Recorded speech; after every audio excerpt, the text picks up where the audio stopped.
Hey, welcome back to the Wheel Friends Podcast, the comedy podcast that exists in the world of bicycling. I'm your host, Craig Richards, currently in Millennium Park on a very windy day, enjoying a muffin. Today's episode, I sit with my friends Dustin and John, and we talk about bicycles on the big screen, pitch ideas for Saturday morning cartoons with the ulterior motive of selling bicycles to children, and we also help a person from Yahoo Answers come up with excuses not to ride their bike.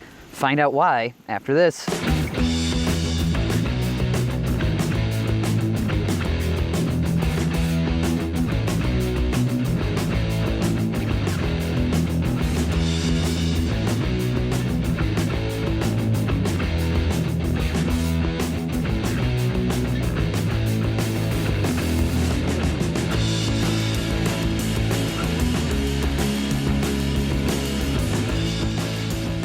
Last Wednesday, August 9th, after the weekly group ride, I stopped at my friend Dustin's house to sit on his porch, eat pizza, and talk about bikes. We were joined by his roommate John, who's also a friend of ours and a beginner in the world of cycling. He doesn't say a whole lot, but he is there too, so you'll probably hear him chuckle or chime in at some point. It wasn't long before we started discussing the concept of bicycles on the big screen. Dude, there's like that scene in, you ever catch World War Z?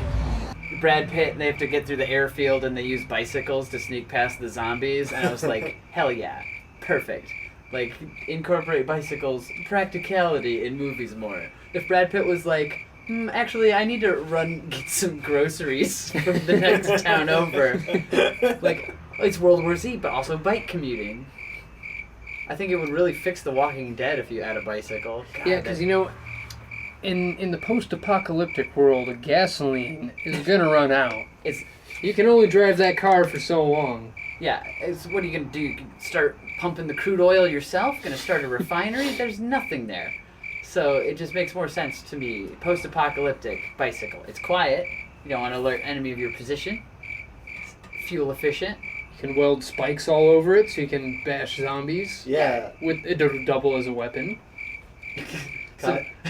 So now it's a bike zombie movie, where that's a good movie too. Dawn of the Bike. So then the bike people have to go out, and it's like they do scavenging on the bikes. Like that's because like Glenn from The Walking Dead, his whole shtick was originally he was like, oh, I'm really good at moving around Atlanta and getting stuff. Like he was sly and sneaky. So you got your bike scavengers. So it's like a Mad Max scenario now. Ooh, bikes made out of garbage. It always comes back to garbage with Dustin. It does. What were you saying the other day? RoboCop? Yeah. If RoboCop was a bike cop. Like, he could catch up to any car. Yeah, let's reboot RoboCop again, except this time Murphy, he was a bike cop to begin with, and a detective, and somebody blasted off his leg. But also, the villains are on bikes. Okay, I guess. Like a bike chase? Yeah, oh yeah, that'd be so cool. Like, you saw Premium Rush, right?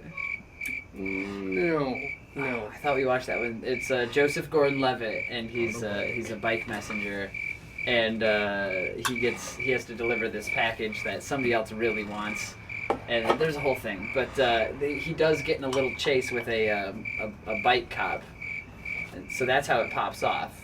Murphy's chasing down a drug smuggling bike messenger, a weed delivery guy. He's the guy. Okay, no, it's worse. He's a heroin dealer. Yeah, let's not criminalize weed. Yeah. So there's a bicycle heroin dealer is being chased by Officer Murphy on his bike, and then he stumbles into the heroin den, and they bludgeon him to death with crank arms that fell off. A loose bucket of crank arms. Robo Bike Cop or Bike Robo Cop. How's this one work? What's this one name? I like Robo Bike Cop. Robo Bike Cop. Because it sounds like the bike could be a robot, or he could be a robot. Or maybe they're both robots. And he charges himself when he pedals. And maybe the bike talks like the car in Knight Rider. Welcome aboard, Murphy. Murphy, traffic's congested, but it's no problem for you. You're on a bicycle, Murphy. Watch out for the pothole, Murphy. And the whole thing is propaganda. This is a kids' cartoon to get them to ride bikes and not do heroin. It's a cartoon movie? Well, they have like a really... we've moved on. It's not a movie anymore. It's a series. It's a Saturday morning cartoon, which we miss those. And I think. The end of every episode should have a really dorky-ass lesson, like a G.I. Joe. Hey, wear your helmets sometimes. Helmets might make you look like a jackass, but you should wear them anyway. Yeah, when the occasion calls for it, helmet. But, I mean, if you're not wearing a helmet, the second somebody crashes, that's helmet time. That's when everybody goes, oh, you gotta put it on. You know, if they could do G.I. Joe, the show, just to sell G.I. Joes, just a bicycle team isn't unreasonable. No, G.I. Joe Robo Biker Cop. Some of those properties are licensed. What about G.I. Jose?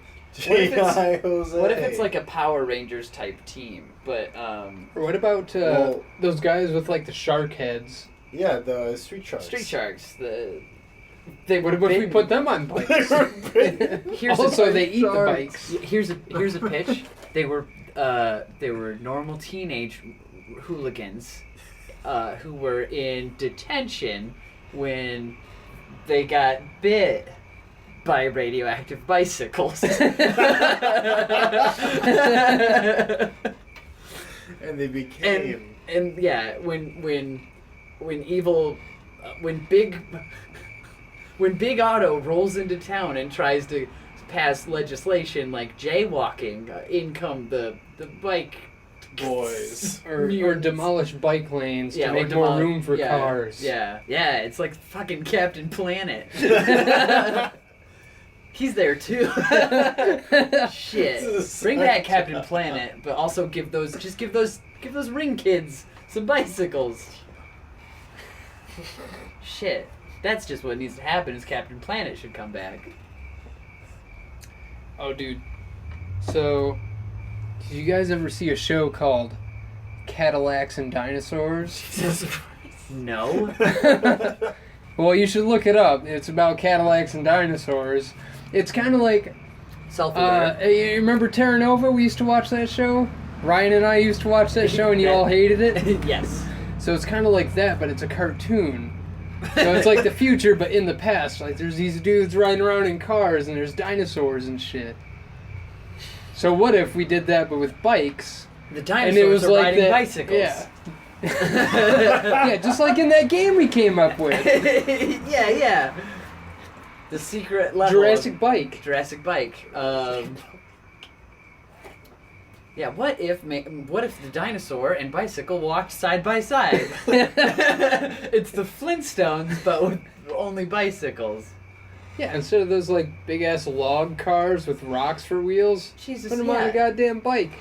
Those are basically shitty bikes, is what they had in the Flintstones anyway.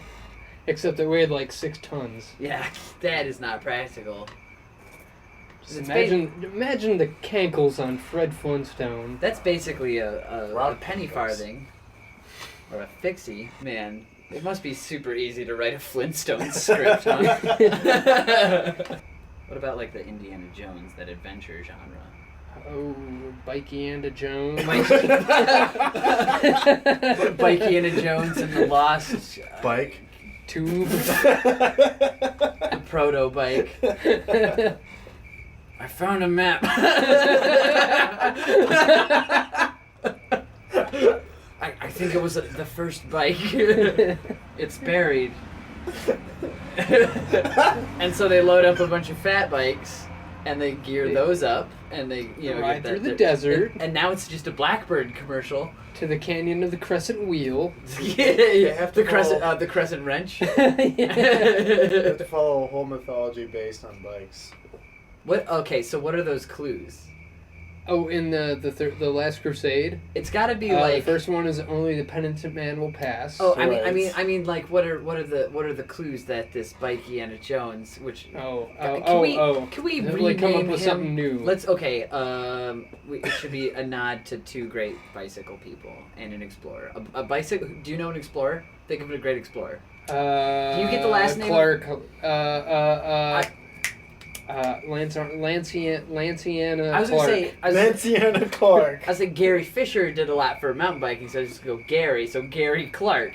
Gary Clark. That's a horrible name. That's the worst movie title We're ever. with that. Gary Clark and the Lost Bike. Yeah, Gary Clark and Gary Clark is like, I'm sorry, anybody who named Gary Clark who ever happens upon this. So like Gary Clark and the Lost Mail is a believable adventure for a person named Gary Clark. What about Gary Armstrong. Just he's the Gary and, Legstrong. Gary and the Gary Legstrong and the proto bike. There we go. The temple of the proto. The temple of the legend tells of an ancient mountain bike course that's dope as fuck. Perfect tabletops, lots of great berms, just the sickest secret. No one's mountain bike. redded it up yet. It's just Pristine. packed, Yeah. but not This- wonky. He's looking over his maps just like Indiana Jones, like the soil here, it's perfect. It never retains water. It just perfectly it's like pumice like gravel. And all the trails are girded by moss, so if you fall, it feels great. And there's statues of people that are like totally stoked that line it. So while you're riding, you're just always, yeah.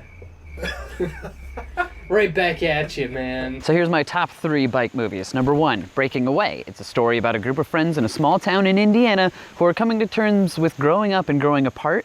The main character is a bicycle enthusiast who's adopted an Italian accent. It's pretty funny, very serious film. I think it won Best Screenplay in 1972. Number 2 is Alley Cats, surprisingly. It's a British movie about a woman trying to find out why her brother was killed, and they're both bike messengers. So instead of being a bike movie with mystery, it actually feels more like a mystery that just happens to be in the world of bicycling, which is cool. Number 3, The Flying Scotsman. It's the tale of Graham O'Brien trying to break the velodrome 1-hour record. It does trail off a bit at the end, and it over-sensationalizes some things about Graham's life. But still a pretty decent movie if you want to see the dude from Hackers and Pippin from Lord of the Rings hang out. The worst bike movie is obviously, Quicksilver, starring Kevin Bacon. It does have 2 noteworthy scenes, and I'm just going to link to them on YouTube. But Lawrence Fishburne and Kevin Bacon racing down the street, like the hills of San Francisco, and another of bike dancing in an alley. Definitely gonna find those on our Facebook page, posting those later. And honorable mentions to Premium Rush, American Flyers, Rad, BMX Bandits, The Program, and then so many documentaries. And now we dig into the internet's mailbag and see who we can help. I need excuses to get out of bike riding with my boyfriend. So my boyfriend wanted to go bike riding again, and I hated the last time we did. We biked 12 miles with hills, and it just wasn't a good time. But I don't want to tell him that because I don't want him to think I'm not fit. So I need valid excuses to get out of it. And don't be like, be honest, blah, blah, blah. Thanks. Perfect. Alright. Did she spell out thanks? Yeah, she did. He or she. He or spell she. thanks. Yeah, actually, yeah, let's assume it's a boy. Yeah. Yeah. That's actually better. So he obviously is like, I know I should just tell my boyfriend the truth, but I don't want to. So I think we should respect that, which is great, cause like obviously, duh. So valid excuses for not riding your bike. I always pulled hernia in gym class. Be like, sorry boyfriend, I have a hernia. I can't ride. Ooh, I'm chafing. I'm chafing. Athlete's foot. Athlete's foot. I mean, what are the symptoms of that? I don't Itching? know if it, is it. Yeah, it's really itchy. Oh, Yeah, it itches. Every time I pedal, my foot just itches. Oh, here's one. You're waiting for a call from the president. Sorry, babe. I can't go for a bike ride. The president's got to call me for reasons. Top secret. Like, she can't question you. the person could slash their own tires and then say, "Oh, I'm sorry, my tires are slashed by somebody else who wasn't me." You could overcorrect and just pretend that you were a better bicyclist, and that you get the full carbon fiber bicycle. You get the kit. You get the helmet, the sunglasses. You do the whole thing. You buy in, and you just go, "Sorry, hun, I have better biking to do." And then you go down to the coffee shop and you get on and do one of those fake your Strava things, which exists. It's called digital doping, and it's nuts. So then you just create a big fake route and be like, 150 miles. Sorry. See, the biggest inconvenience there would be not only the cost of buying all that. Yeah, there's a lot of buying. You got to stay out of the house for like 6 hours a day. Is it really Well, worth I it? mean, that could be fun. Could be, yeah. Go Like, treat yourself. yeah, maybe Get start a manicure. start a blog, like write about your Start a experiences. podcast. Write about your wild experiences lying to your partner. Some juicy memoirs. your time pretending to be on the road.